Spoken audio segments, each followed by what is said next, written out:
Welcome back to the Valentine Show, guys. I'm your host, Valentine, expecting you guys are having a wonderful and blessed day. On today's show, we are going to be talking about this is a new term.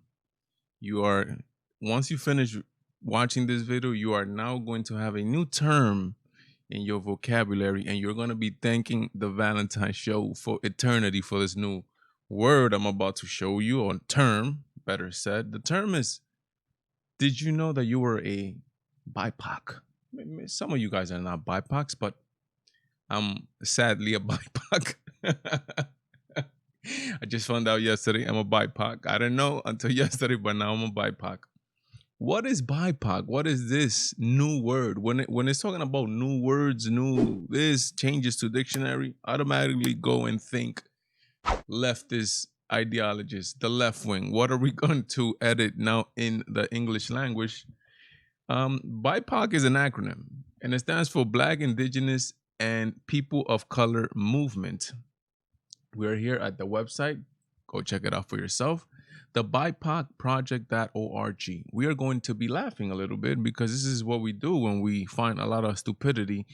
And this is what this site has, a lot of it. And you're gonna see what it is. Let's talk about what they think, which is good. Before you check out a support a certain group or movement, check out what they think. And we're gonna be laughing here. I mean, reading. We're gonna be reading some of their mission statements and how they want to divide us. I mean, unite us. Sorry, I get confused. The language sometimes gets confused, but how they're going to unite us. But only if you're a BIPOC. Only if you're something else. No, you're not allowed to come into the BIPOC movement. Let's read our mission.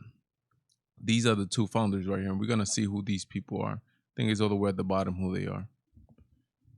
It says here, the BIPOC project aims to build an authentic and lasting solidarity among Black, Indigenous, and people of color in order to undo Native invisibility, anti-Blackness, dismantle white supremacy, and advance racial justice. Again, all these movements, they sound the same, use the same vocabulary, same terms. You're going to see some key, what type of movement this is. Again, this is another BLM type movement. Same exact thing. We use the term BIPOC to highlight the unique relationship to whiteness and Indigenous and Black African Americans people have, which shape the experiences of and relationships to white supremacy for all people of color within a U.S. context. We unapologetically, wow, can read, man. We unapologetically focus on the center relationships among BIPOC folks. Again, unapologetically. So they are BIPOC supremacists, right? I just made up a new word. Look at that. I just made up a new word. BIPOC supremacists. This is what these people are. They only focus on a certain group of people, certain race, and not the white people or the yellow people either, the Asians. I'm part of this. She's Asian. Incredibly, this one of the founders. Let's see what it says here. We're gonna get one of the first key terms. This nation is firmly entrenched in maintaining white supremacy, patriarchy, and capitalism. That evil capitalism is gonna get us again. The capitalism that allows us to enjoy the internet and allows you to spread your hateful message through your iPhone. That evil capitalism that you hate. Yeah, again. So again, leftist leaning type of identity politics movement again.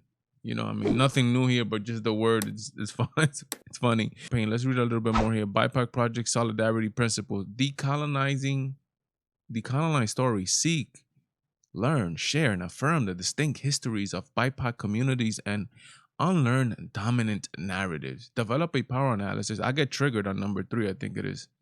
They're going to trigger me right now. Develop a power analysis. Consider how each BIPOC community is differently suited in the racial hierarchy and differently affected by issues.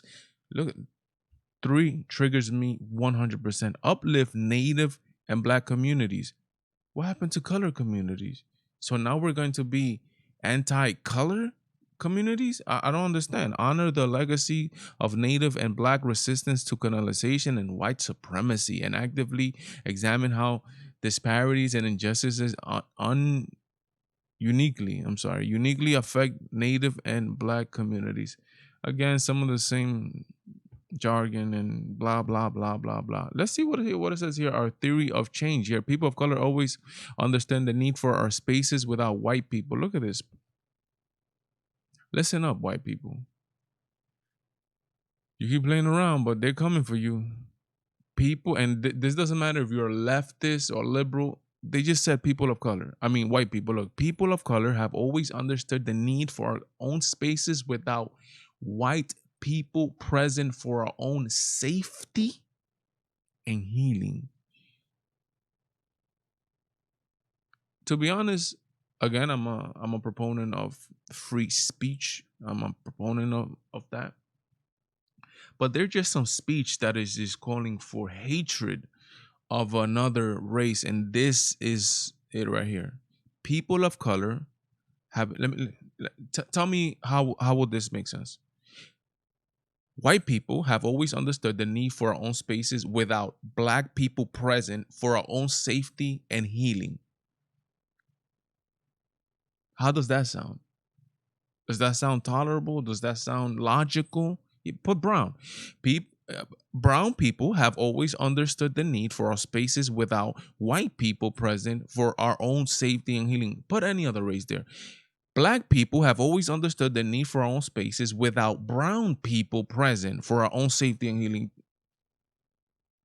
How is this even allowed? So much bravery. How has the United States fomented a culture that just allows this hatred to be spewed without no consequences, no repercussions, no, taking down this site in the United States or something like that? Look at the founders. Look at the founders. For some reason, and look at a lot of these crazy movements, these leftist movements. Look at them. Analyze all of them. BLM, one of them. Analyze every single one of them. A lot of these movements, for some reason, I just don't know why. I'm just saying what I see. For some reason, they have a lot of women being the leaders of them who have some type of, they identify in a some type of different sexual manner. They're gay, lesbian, transsexual, something of something, whatever. But a lot of them, for the most part, are a lot of women. Why is this? I don't know.